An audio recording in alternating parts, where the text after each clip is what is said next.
Nimtaje Mheshimiwa Mwikabe Waitara, atafuatana Mheshimiwa Juma Mustafa Kawamba, Mheshimiwa Joseph Zacharias Kamonga. Jiandae. Mheshimiwa Naibu Spika, nakushukuru kwa nafasi. Mheshimiwa Naibu Spika, tunazungumza wizara ambayo 80% ya Watanzania wanaitegemea. Ni bahati mbaya kwamba muda ni mchache sana, lakini nitaomba nipite kwa haraka baadhi ya maeneo muhimu. Mheshimiwa Naibu Spika, wataalamu wa kilimo waliopo kwenye maeneo mbalimbali hasa kwenye kata na wilaya, wenyewe ni wataalamu wa kilimo, lakini ni wachache ambao hata wana mashamba darasa.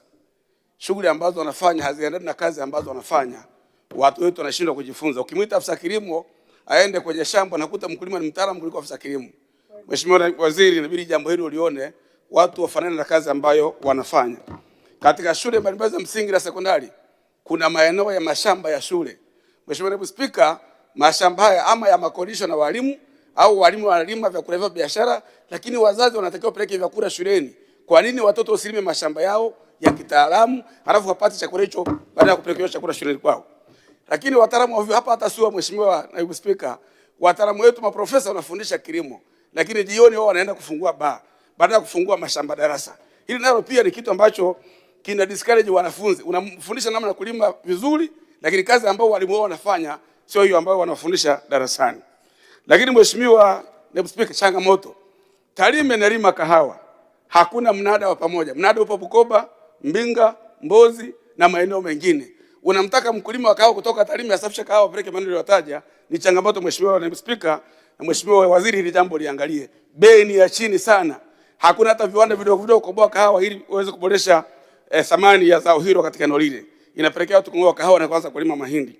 Mahindi yenyewe Mheshimiwa Naibu Spika yanalimwa Tarime, soko ni Kenya, hata jimbo langu hakuna gulio, hakuna gara, hakuna wakala wa pembejeo. Ni changamoto kubwa. Hili naomba Mheshimiwa Waziri anisaidie namna ya kulifanya. Lakini Tarime wanalima ndizi, wanalima mihogo, wanalima viazi vitamu, mazao yote yapo Kenya. Sasa hii Mheshimiwa Naibu Spika, Mheshimiwa Waziri nisaidie, bei ya mazao haya yote ni nzuri Kenya kuliko Tanzania. Sasa maana yake Kenya ukipeleka ni watu binafsi, wanaweza kaamua kanunua wakaokoa taliko kesho kutwa na wasikulipe, na watu wanadhulumiwa, wanapata hasara. Hili pia lazima nipate msaada wa Mheshimiwa Waziri kwa kulifanyia kazi. Lakini Mheshimiwa Naibu Spika, niseme kwa sababu ya muda, hivi ni lini Mheshimiwa Waziri tutaacha kuagiza ngano kutoka lini? Ni lini tutaacha kuagiza ngano kutoka nje? Ni lini tutaacha kuagiza sukari kutoka nje? Ni lini viwanda vya ndani vitatengeneza juisi kwa matunda yaliyopo Tanzania hapa ili watu wetu waweze kupata soko? Yaani mambo ya muhimu Mheshimiwa Waziri, ukiyafanyia kazi utasaidia kwa maelekezo. La mwisho, Mheshimiwa Naibu Spika, ni lazima serikali ifanye utafiti. Iko imani ambayo tumejengewa sana. Mwenzangu anasema hapa asubuhi kwamba pale kwangu ni mbunge wa Tarime vijijini, lakini ukienda maduka ya Kenya ukiona jani la mgomba maana yake wanauza mirungi. Hapa Tanzania hairuhusiwi, lakini wale wanapata fedha nyingi sana. Kwa nini kusio na udhibiti wa mazao ya kilimo kimkakati na kuweka na sheria kali ikafanya kazi? Kule kwangu hakuna pembejeo kwa maana mbegu, mbolea, lakini zao la bangi Mheshimiwa Naibu Spika, lenyewe alihitaji mbolea, alihitaji mbegu bora, alihitaji mvua, alihitaji kupalilia. Kilo moja ya mahindi pale ni 650. Kipisi ambacho kinangana mkono wangu hapa ni shilingi 2000 na kuendelea.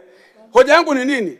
Kuna matumizi ya bangi ya kitaalamu, ganzi wakati wa operation, watu wenye shida ya usingizi, mambo ya saratani na vitu vingine. Unaweza kuelekeza wakalima kwa usimamizi. Wazazi wanatuambia wamevuta bangi wengine miaka 90 mpaka 100 hawana madhara. Sasa sawiri kwa sababu ni watu wanapata fedha na maeneo mengine yanakubalika, ni vizuri serikali ikafanya utafiti, madhara yakadhibitiwa, lakini tukapata fedha katika eneo hili. Mheshimiwa Naibu Spika, haya ni mambo ambayo yapo, tumeshaaminishwa, lakini tukifanya mchakato wa kitaalamu na kisayansi tukauza nje. Cocaine ni madawa ya kulevya, lakini kiwango kidogo kipo kwenye soda ya Coca na watu wanakunywa. Ni cocaine ni madawa, ukipatikana ni hatia kubwa duniani kote, lakini kuna watu wanapata fedha kwa njia hiyo vile. Kwa na sisi Mheshimiwa Naibu Spika, hizi ni fursa ambazo tunaweza kuzitumia na kutafuta. Mwisho kabisa Mheshimiwa Waziri, ukitaka Watanzania wakulima wanufaike ni kutafuta masoko ya mazao ambayo watu wanalima. Kama watu watalima kwa nguvu kubwa, kwa jasho, alafu mazao hayana soko, utakuwa hatuwezi kuyasaidia. Asante Mheshimiwa Naibu Spika, naunga mkono hoja ya Comrade mpiganaji Mheshimiwa Chongoro na ndugu yangu David Sirida. Asante sana. Asante sana Mheshimiwa Mwita Waitara. Nimwita Mheshimiwa Juma Mustafa Kawamba.